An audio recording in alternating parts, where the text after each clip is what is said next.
जय हिंद, वंदे मातरम। स्वागत है आप सभी का गुरुजी वर्ल्ड एग्जाम स्टडी प्लेटफॉर्म में। दोस्तों, आपको अगर सी टेट परीक्षा से डर लग रहा है, यदि आपको लग रहा है कि हमने पढ़ाई को कम करके रखा है, तो आप सभी को 7 टिप्स फॉलो करने पड़ेंगे।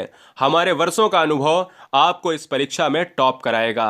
हम 3 मुद्दों पर बात करेंगे और 7 ऐसे मूल मंत्र बताएंगे जो एग्जाम धुआं धुआं हो जाएगा।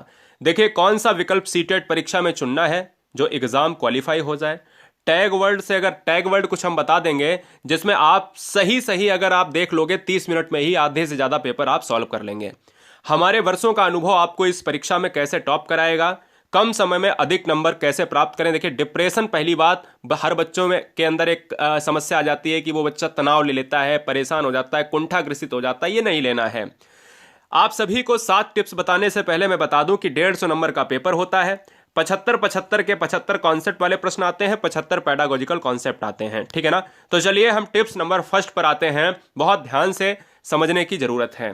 देखिएगा, आप सभी को टिप्स बताने से पहले हम टैग वर्ड्स भी बताएंगे। टिप्स में देखिएगा 7 ऐसे टिप्स हमने लिए हैं जो कहीं ना कहीं सीटेट एग्जाम को खत्म करेंगे, पूरी तरीके से उसका खात्मा करेंगे।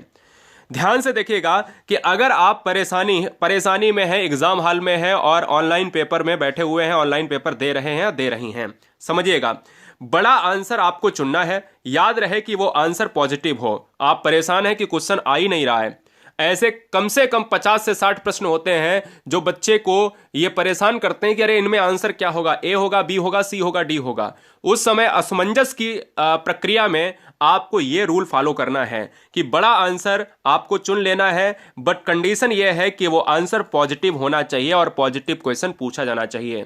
अब आइए देखिएगा किस तरीके से 70% पेपर आप इन टैग वर्ड से यहां पर सॉल्व कर सकते हो या कर सकती हो। देखिए कितना आसान है। टैग वर्ड से कैसे आप सॉल्व करेंगे 70% पेपर, तो देखिए मैं बताता हूं। अगर क्वेश्चन में पॉजिटिव और निगेटिव शब्दों का अगर आप खेल समझ गई तो पेपर सॉल्व हो जाएगा बहुत आसानी से। और ये भी अभी बताएंगे कि कौन सा आपको ऑप्शन चुनना है। देखिएगा, पॉजिटिव और निगेटिव क्या होता है। जब भी दोस्तों आपसे कोई क्वेश्चन पॉजिटिव में पूछा जाए तो पॉजिटिव में पॉजिटिव आंसर लगाना है। माइंड में पहले से ही सेट कर लेना है कि अगर क्वेश्चन पॉजिटिव हमसे पूछा जाएगा तो हम पॉजिटिव वाले ऑप्शन को लगाएंगे।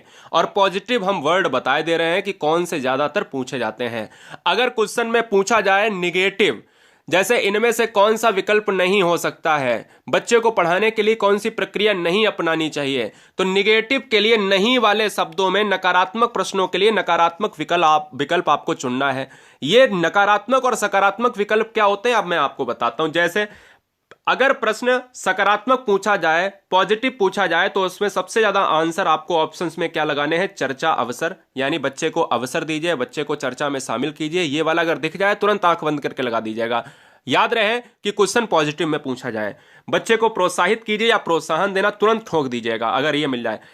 बच्चा कोई समस्या कर रहा है, शोर मचा रहा है क्लास में, तो कारण का पता लगाइए, बच्चे को मारना नहीं है। पॉजिटिव में पूछा जाए ये वाला ऑप्शन तुरंत ठोक दीजिएगा। सृजनात्मकता वाला आंसर तुरंत ठोक दीजिएगा। बच्चा क्रिएटिव है, बच्चा सृजनशील है, सृजनात्मक से जुड़ा हुआ ऑप्शन ठोक दीजिएगा। गतिविधि अर्थपूर्ण अधिगम, दोस्तों ये भी ऑप्शन एग्जाम में 4 से 5 क्वेश्चंस में आता है। अब याद रखिएगा निगेटिव में क्या है कि अगर निगेटिव में पूछा जाए कि कौन सा ऑप्शन नहीं हो सकता है, केवल मात्र और ही, ध्यान दीजिए बहुत इंपॉर्टेंट है दोस्तों, केवल मात्र ही, ये इनमें से कौन सा नहीं होगा, ये कह देगा केवल यही होना चाहिए, मात्र यही होना चाहिए, यही होना चाहिए, तो ये वाले ऑप्शंस आपको क्लिक कर देने हैं। हतोत्साहित बच्चे को नहीं करना चाहिए, इसलिए नहीं वाले में ये लगा देना। कठोर सजा, रटना, व्याकरण, ये निगेटिव होते हैं। चलिए एक तरफ निगेटिव लिख लो, एक तरफ पॉजिटिव लिख लो और ये पढ़ डालिएगा 2-3-4 बार। 70% तो क्वेश्चन पेपर ऐसे ही सॉल्व हो जाएगा। अभी तो 7 टिप्स हैं, अभी तो दूसरे टिप्स पर आप हैं। जिज्ञासा, देखिए प्रश्न अगर सकारात्मक पूछा जाए तो तुरंत जिज्ञासा, है ना, जिज्ञासा वाला आप ठोक दीजिएगा। तुरंत जिज्ञासा जो है, बच्चा कैसा होता है, बच्चा जिज्ञासु होता है। बच्चे से अगर संबंधित कोई क्वेश्चन आए तो जिज्ञासा से जुड़ा ऑप्शन लगा दीजिएगा।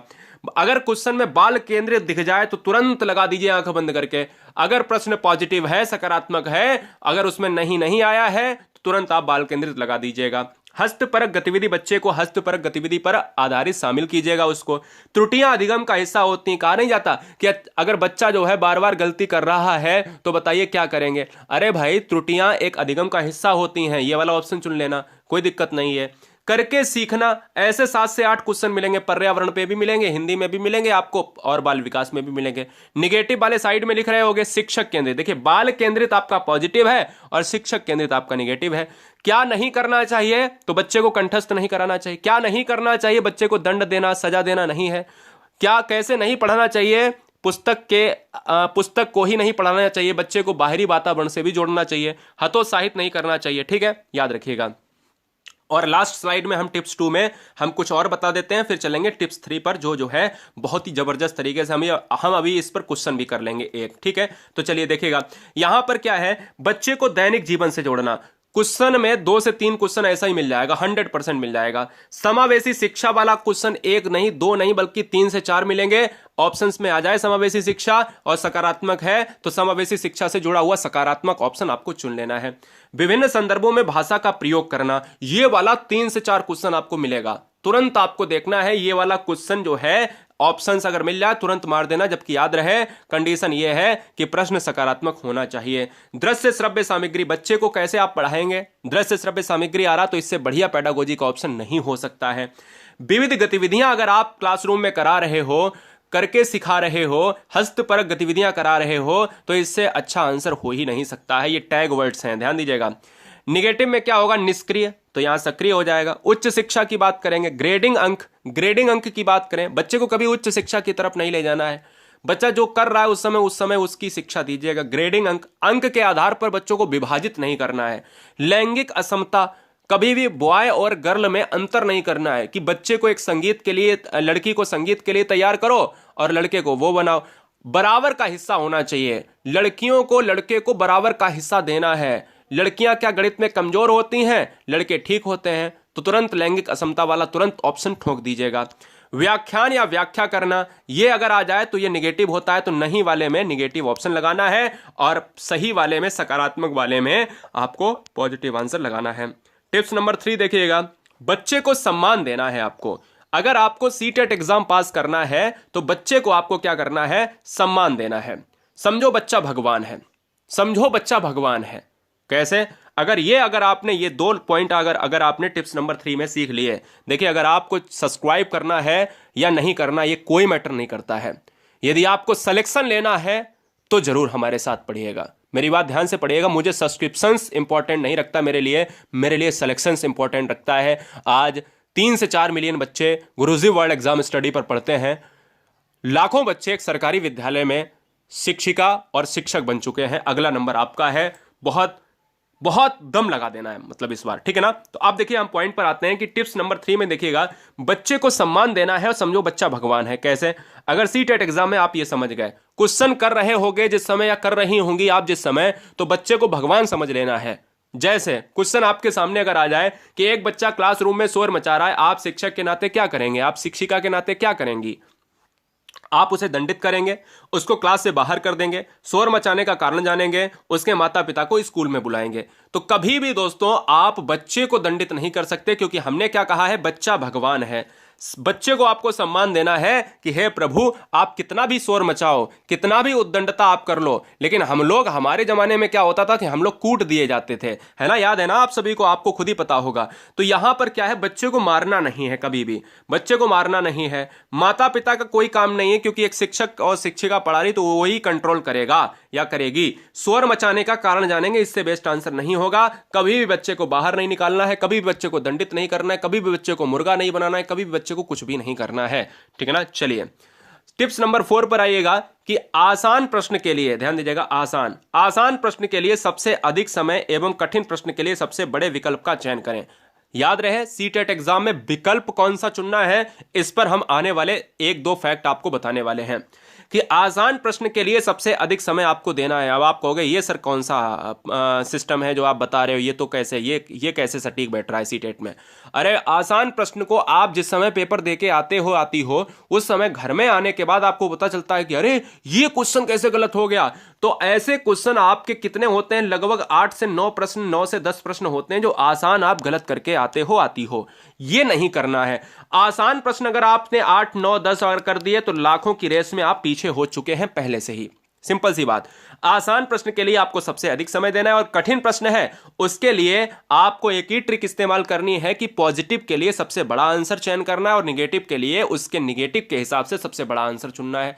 तो सीटेट में एक बड़ा अच्छी प्रक्रिया है कि बड़े आंसर में 90% देखा जाता है कि विकल्प सही है। बड़े आंसर की बात करें उसमें भी कंडीशन हम आपको टिप्स नंबर फर्स्ट में बता चुके हैं कि जो बड़ा आंसर होगा वो सकारात्मक तौर से होना चाहिए।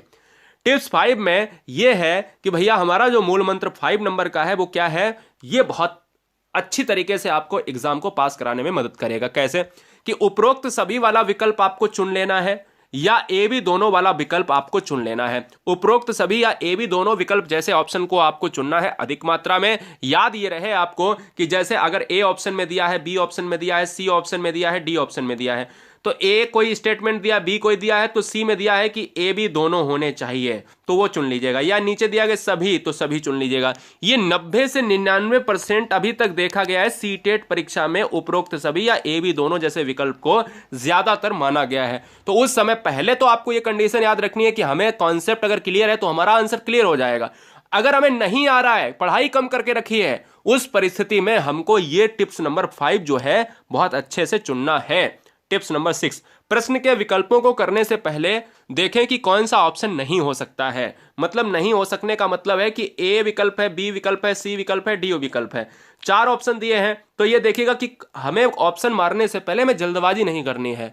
हमें क्वेश्चन करने के लिए जरूरी नहीं कि हमने पढ़ाई ही बहुत अच्छे से करी हो, हमें यह भी आना चाहिए कि थोड़ी बहुत अगर हमने पढ़ाई करके रखी है और ये पता है कि ये नहीं हो सकता है। ध्यान दीजिएगा, अगर हमें प्रश्न का आंसर नहीं पता है कोई दिक्कत नहीं, अगर हमें यह पता है कि कौन सा आंसर नहीं हो सकता, मेरी बात ध्यान से सुनो, कि अगर मुझे यह नहीं पता है कि प्रश्न का आंसर क्या है, लेकिन यह अगर पता चल जाए कि कौन सा नहीं होगा, तो मुझे पता है कि डी भी नहीं होगा, ए भी नहीं होगा, बी भी नहीं होगा, अरे जब ये नहीं होंगे तो ये तो पक्का होगा, है ना। तो ऐसे ही आपके 20 से 25 क्वेश्चन ऐसे सॉल्व हो जाते हैं। तो कभी भी तुक्का लगाने से पहले ये जरूर करें ट्राई कि उस क्वेश्चन को देखें और ये देखें कि ए होगा या नहीं होगा तो कट कर दो। 4 विकल्प में अगर 3 विकल्प आपने कट कर दिया, 2 ही कर दिए तो बचा 50-50, या तो ए होगा या तो बी होगा, और 3 कर दिए तो 100% आंसर सही हो जाएगा। 7वां देखिएगा, सभी गद्य पद्य के प्रश्न करते समय ध्यान रहे कि पैसेज से ही उत्तर ढूंढकर टिक करें। क्या याद रखना है, गद्य पद्य वाले से आपको अगर दोनों लैंग्वेज में देखा जाए तो 15 से 20 क्वेश्चन आपको देखने को मिल जाते हैं, कभी कभी 25 क्वेश्चन देखने को मिल जाते हैं। तो ऐसे 15 से 25 क्वेश्चन आपको फ्री में मिलते हैं, 15 से 25 क्वेश्चन आपको फ्री में मिल जाते हैं कभी कभी। कि गद्य पद्य में बच्चा क्या गलती करता है कि गद्य पद्य में अगर गलती कर रहे हो तो ये तो बहुत गलत बात है। गद्य पद्य में आपको क्या करना है कि पैसेज से ही आपको नकल मार के आंसर करना है। अपना दिमाग अगर आपने लगा दिया तो तुरंत आंसर गलत होगा। तो ज्यादा जो है चालाक और ज्यादा ब्रिलियंट ना बने वहां पर, ठीक है ना, ज्यादा पढ़ाकू बनने की कोशिश गद्य पद्य में कतई ना करें। गद्य पद्य में वही आंसर लगाएं जो क्वेश्चन के पैसेज में, जो पैसेज में दिया है और उसी के हिसाब से क्वेश्चन में करना है। क्वेश्चन उठाओ और पैसेज से मैच कर लो, आंसर टिक कर दो, बस इतना काम करना है। चाहे इंग्लिश करो, चाहे आप हिंदी करो, या संस्कृत में भी आ रहा है, कहीं भी आप पैसेज कर रहे हो, क्लियर है, ये दिमाग में बैठा लीजिएगा। वीडियो को पहली बार वॉच कर रहे हैं तो वीडियो को, चैनल को सब्सक्राइब कर लो, और नीचे हमने एक लिंक दी गई है, सारी वीडियो 2 घंटे में आप खत्म कर सकते हो। 10-10 मिनट की वीडियो हमने वही पढ़ाया है जो आप सब क्या कर सकते हो, आप 2 घंटे में पढ़ सकते हो, और पढ़ने के बाद आप एग्जाम को क्रैक कर सकते हो। 140 नंबर जो है आसानी से गेन हो जाएंगे। 143, 144, 145 नंबर वाले गुरुजी वर्ल्ड एग्जाम स्टडी में सीटेट में भरे पड़े हैं। हर बार आपको रिजल्ट दिखाते हैं, आने वाले रिजल्ट में आपका भी नाम होगा। और याद रखना है, ये वीडियो अपने मित्रों में, अपने दोस्तों में जरूर शेयर करें कि ये वीडियो आप सभी तक पहुंचनी चाहिए, हर बच्चे तक पहुंचनी चाहिए, क्योंकि हर बच्चा इंपॉर्टेंट है। कहीं ना कहीं किसी का भला होना जरूरी है, किसी बहन का भला होना जरूरी है, जो गृहिणी दिन रात लगी रहती है उसके लिए भला होना जरूरी है, जो भाई हमारे नौकरी कर रहे हैं वो भी पढ़ रहे हैं उनके लिए भी भला होना जरूरी है, जो शहरों में रहकर बाहर कमरे लेकर पढ़ रहे हैं उनके लिए भी भला होना जरूरी है। जय हिंद, वंदे मातरम, इंकलाब जिंदाबाद।